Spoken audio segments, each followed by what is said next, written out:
Hello, Killy Killy Kymani here at Haven Humane. I'm gonna read to Hitch here, this little one. Say hi, Hitch. Anyway, I'm gonna read bit of Chronicles of Narnia, The Magician's Nephew by C.S. Lewis.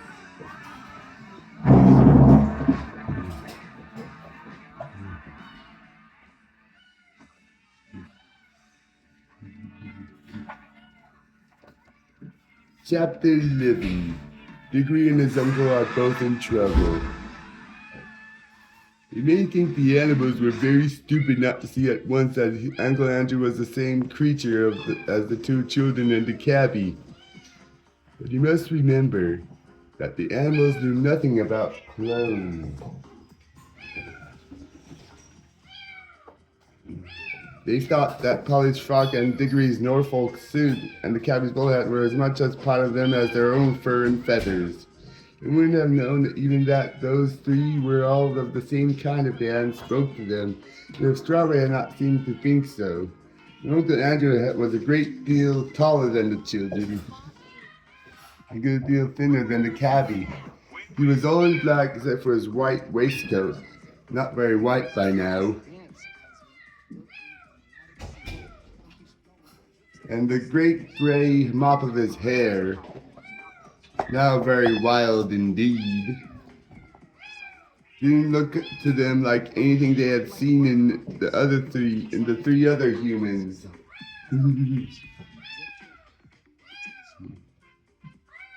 So it was only natural that they should be puzzled.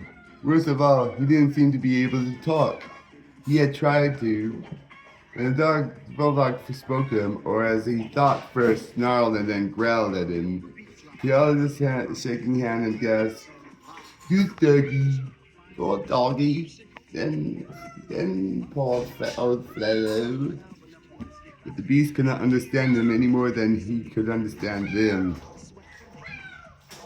They didn't hear any words, only a vague sizzling noise. Perhaps it was just as well they didn't, for no dog that I ever knew, at least of all a talking dog of Narnia, likes being called a good doggy then. Any more than you would call being called my little man. Then I'm going to drop down in dead faint. In a dead faint. "There!" said the war dog. "It's only a tree. I always thought so." Remember, they had never seen a faint or even a fall. The bulldog, who had been sniffing Uncle Andrew all over, raised its head and said, "It's an animal. Certainly an animal. And probably the same kind as those others. Ones." "I don't see that," said one of the bears. "An animal wouldn't just roll over like that. We're animals and we don't roll over. We stand up like this." He rose to his hind legs, took a step backward, tripped over a low branch, and fell flat on his back. The third joke, said the jackdaw in great excitement. "I still think it's a sort of tree," said the war dog. "If it is a tree," said the other bear, "there might be a bee's nest in it." "I'm sure it's not a tree," said the badger. "I had a sort of idea that it was trying to speak before it toppled over." "That was only the wind in the branches," said the war dog.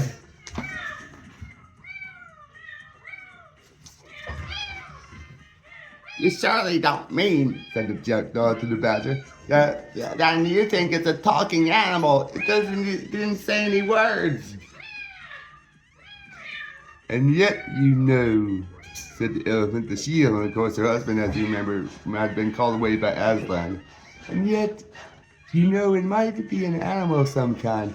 Mightn't the whitish lump on the sun be sort of face? Shouldn't those holes be eyes and a mouth? No nose, of course. But then, one mustn't be narrow-minded. Very few of us have what could exactly be called a nose." She squinted down at the length of her own trunk with pardonable pride. I object to that remark very strongly, said the bulldog. The elephant is quite right, said the tapir. I tell you what, said the donkey brightly, perhaps it's an animal that can't talk but thinks it can. Can I be made to stand up? Said the elephant thoughtfully. She took the limp form of Uncle Andrew gently in her trunk and set him up on end, upside down unfortunately, so that 2 half-sovereigns, 3 half-crowns, and a sixpence fell out of his pocket. There was no use. Uncle Andrew merely collapsed again. There, said the several voice, it isn't an animal at all, it's not alive. I tell you it is an animal, said the bulldog. Smell it you for yourself. Smelling isn't everything, said the elephant. Why, said the bulldog. If a fellow can't trust his nose, what is he to trust? Well, his brain, perhaps, he replied mightily. I object to that remark very strongly, said the bulldog.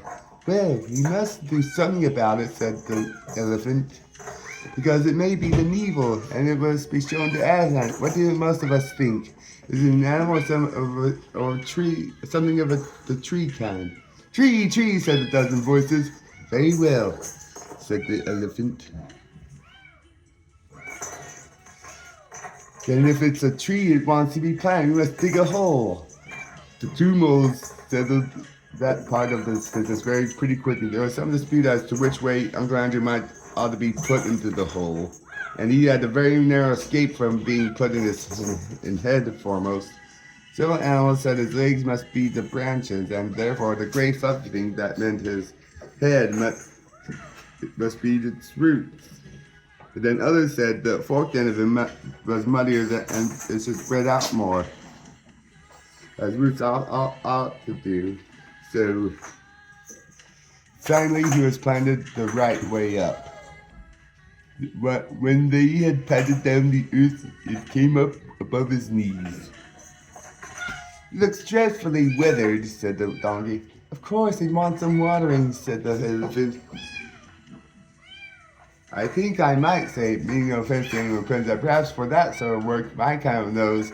I object to that very strongly, said the bulldog. The elephant walked quietly to the river, filled her trunk with water, and came back to attend to Uncle Andrew. The sagacious animal went on doing this till 2 gallons of water had been squirted over him, and water was running out of his skirts of his frock coat as if he had been for a bath with all his clothes on. In the end it revived him. He woke from his faint. What awakening it was, but we must leave him to think over his wicked deed, if he was likely to do anything so sensible. Turn to more important things. Strawberry trotted on with Degree on his back, till the noise of the other animals died away. And now the little group of Aslan and his chosen counselors was quite close. Degree knew that he couldn't possibly break in on so solemn a meeting, but there was no need to do so. At a word from Aslan, the he-elephant, the ravens, and all the rest of them drew aside. Degree slipped off the horse and found himself face to face with Aslan. And Aslan was bigger and more beautiful and more brightly golden and more terrible than he had thought. He dared not look into his great eyes. Please, Mr. Lion, Aslan, sir, said Diggory, may I, please, will you give me some magic fruit of this country to make my mother well? He had been desperately hoping that the lion would say yes. He had been horribly afraid he might say no, but he was taken aback when it did neither. This is the boy, said Aslan, looking not at Diggory, but at his counsel. This is the boy who did it. Oh dear, thought Diggory, what have I done now? Son of Adam, said the lion, there is an evil witch abroad in my new land of Narnia. Tell these good beasts how she came here. A dozen different things that he might say flashed through Diggory's mind, but he had the sense to say nothing except the exact truth. I brought her here, he said in a low voice. For what purpose? I wanted to get her out of my own world back into her own. I thought I was taking her back to her own place. How came she to be in your world, son of Adam? By magic. The lion said nothing, and Diggory knew that he had not told enough. It was my uncle, Aslan, he said. He sent us out of our own world by magic rings. At least I had to go because he sent Polly first. And then we met the witch in a place called China, and she just held on to us when... You met the witch? Said Aslan in a low voice, which had the threat of a growl in it. She woke up, said Diggory wretchedly, and then turned very white. I woke her because I wanted to know what would happen if I struck a bell. Polly didn't want to. It wasn't her fault. Father. I know I shouldn't have. I think I was been enchanted by the writing under the bell. Do you? Asked Aslan, speaking very low indeed. No, said Diggory. I see now I was only pretending. There was a long pause, and Diggory was thinking all the time. I spoiled everything. There's no chance of getting anything from Mother now. When the lion spoke again, it was not to Diggory. You see, friends, he said, that before the new clean world I gave you is 7 hours old, a force of evil has already entered it, waked and brought hither by this son of Adam. The beast, even Strawberry, all turned their eyes on Diggory until he felt that he wished the ground would swallow him up.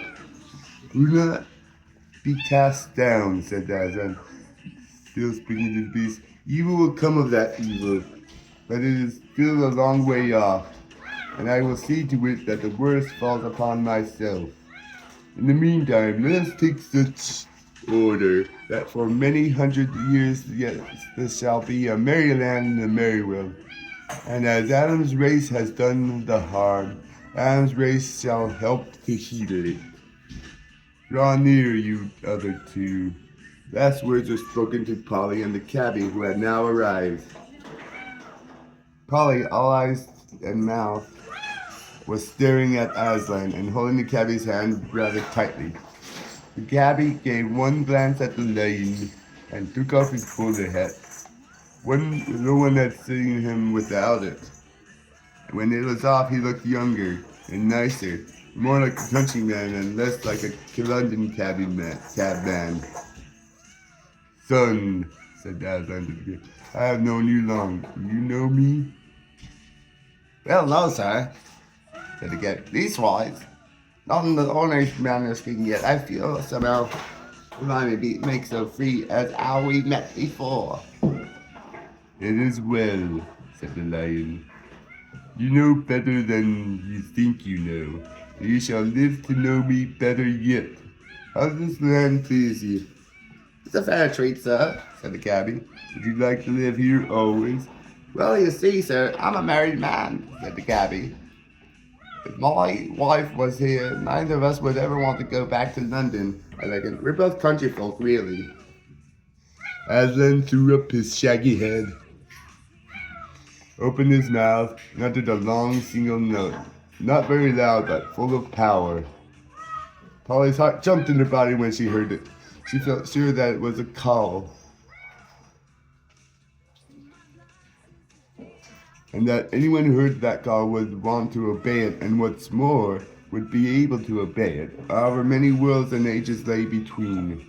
And so, though she was filled with wonder, she was not really astonished or shocked when all of a sudden a young woman with a kind, honest face stepped out of nowhere and stood beside her.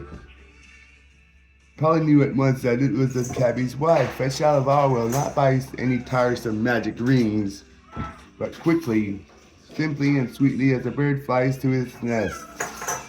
The young woman had apparently been in the middle of a washing day, for she wore an apron, her sleeves were rolled up to the elbow, and there were soap suds on her hands. If she had time to put on her good clothes, her best hat had imitation cherries on it. She would have looked dreadful as it was. She looked rather nice. Of course, she thought she was dreaming. That was why she didn't rush across to her husband and ask him what on earth had happened to them both. But when she looked at the lion, she didn't feel quite sure it was a dream. Yet for some reason she did not appear to be very frightened. Then she dropped a little half curtsy, as some country girls still know how to do in those days. After that, she went and put her hands in the cabbie and stood there looking around her a little shyly. My children, said Aslan, fixing his eyes on both of them. You ought to be the first king and queen of Narnia. The cabbie opened his mouth in astonishment, and his wife turned very red. You shall rule and name all these creatures and do justice among them, and protect them from their enemies when enemies arise. And the enemies will arise, for there is an evil witch in this world. Cabbie swallowed hard 2 or 3 times and cleared his throat. Beg your pardon, sir, he said. And thank you very much, I'm sure, which my missus does the same. But I ain't no sort of chap for a job like that. I never had much education, you see. Well, said Aslan, can you use a spade and a plow and raise food out of the earth? Yes, sir, I could do a bit of that sort of work. Been brought up to it, like. Can you rule these creatures kindly and fairly remembering that they are not slaves like the dumb beasts of the world you were born in, but talking beasts and free subjects?